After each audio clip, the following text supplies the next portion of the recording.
I'm Sarah. I am a volunteer groomer with Renegade Paws Rescue, and today I'm going to be grooming a 12-week-old puppy who came from a breeder in rural Georgia who was shut down recently by the DOA. She had over 50 dogs on her property. So far, Renegade has taken in about 20 of them. This is number 11 out of the 20 that I have groomed. This one was not matted at all, but its coat was very overgrown. It's been in a foster home for a while, so it looks like the foster has probably bathed it a couple times already because its coat is clean. So what I'm doing here is just getting it used to the clippers. I've got the clippers turned on and just getting it used to the noise and the feel of the clippers. I'm doing a pre-clip to get the bulk of the hair off before I bathe it. I used a 4-blade for this puppy's haircut.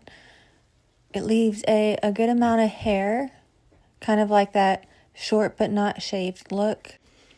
I really like this length because it's super cute. The puppy still will look fluffy, but it's also a really easy length to maintain. It doesn't require a ton of brushing, and the puppy can go a little bit longer in between grooms than if I were to keep it a longer length. Most of the dogs I groom, I only see one time ever, so I focus on giving them a groom that will last a long time over giving them something that will just look cute for a short amount of time. You might be wondering why I'm not restraining this puppy. And I'm just letting it wander all over the table. Sometimes I do restrain dogs. It depends on the dog. It's definitely not my preferred method. I like to form a relationship with the dog to where it wants to work with me and it wants to be in the position I want it to be in. I don't like forcing the dogs to be in the position I need them to be, especially with puppies. I'll take my time with the puppy. If the puppy wants to wiggle around and I have to keep repositioning it, that's fine. I really want to avoid traumatizing this puppy, especially since it's its first groom. I want to make sure it's a positive experience. So I did try restraining the puppy, but it clearly hated it. So I took it out of the restraint and just dealt with the puppy behavior. The puppy did really well in the bathtub. The foster, I think, had already bathed it, so it was pretty clean. So I just used a gentle shampoo. It didn't really need any dirt removal or anything like that. So a gentle shampoo, and then I just focused on conditioning and returning some moisture back to its skin and coat. After the bath, I towel dry it with my ShamWow for dogs. Then I just give it a quick brush to get out any tangles and to loosen up any clumps of hair before we start drying. Some dogs do fine with the high velocity dryer. Some dogs freak out. I've never really had a dog that I couldn't decondition to it. Some dogs you just have to go a lot slower in the beginning. So I always start on the lowest setting and start on a spot that's the least sensitive, usually the back of the dog or the feet. Once the dog starts getting comfortable, I'll increase the speed of the dryer and start moving towards the head. So head's almost always the most sensitive spot. And most dogs hate getting their head and face dried. This guy did really well with the dryer. He wasn't really scared of it. It was more just annoying for him, which I don't blame him. So we got through the drying. There he is. I kept the head long. I didn't pre-shave the head. I like to scissor the head. I don't usually have good results when I clipper the head, so I usually don't, and I just hand scissor the head. I'm starting with the head with the puppy.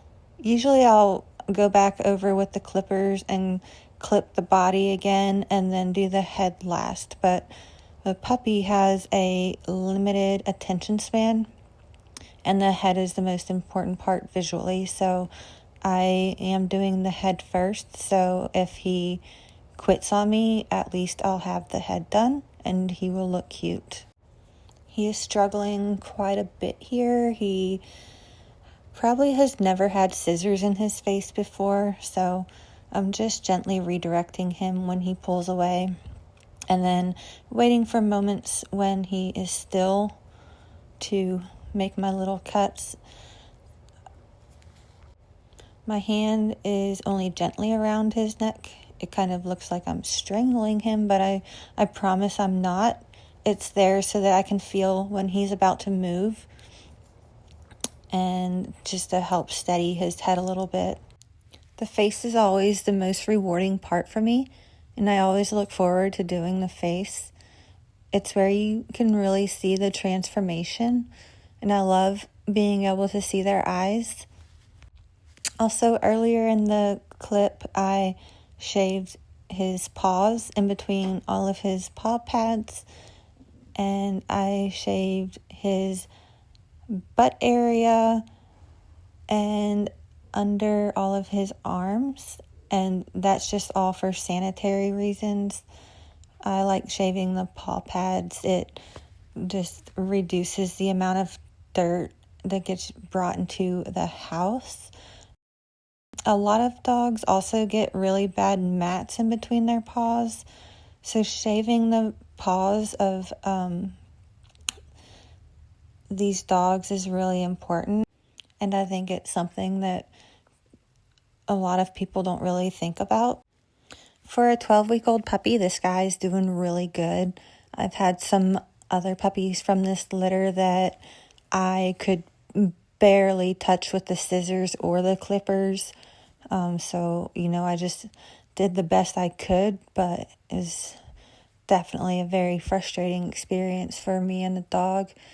This guy, he's kind of in between. Some of his litter mates were a little more comfortable with the grooming process than him, but he's not the worst. He's the only one that's had like these sudden jerky movements that were, kind of scary, but I had my hand on him so I could feel when he started to move.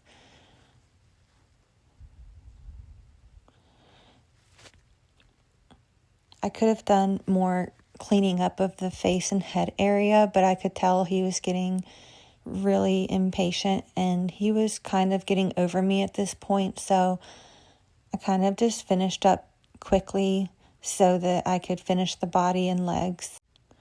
This is just his first puppy groom, and it doesn't have to be perfect. He looks better than he did when he came in. He's definitely more comfortable, and he's gotten experience with the grooming process. Hopefully I'm not traumatizing him. And I hope when he goes for his next real groom, he'll be like, oh yeah, I've done this before. So this is his before, and this is his after. Thanks for watching, and please follow me.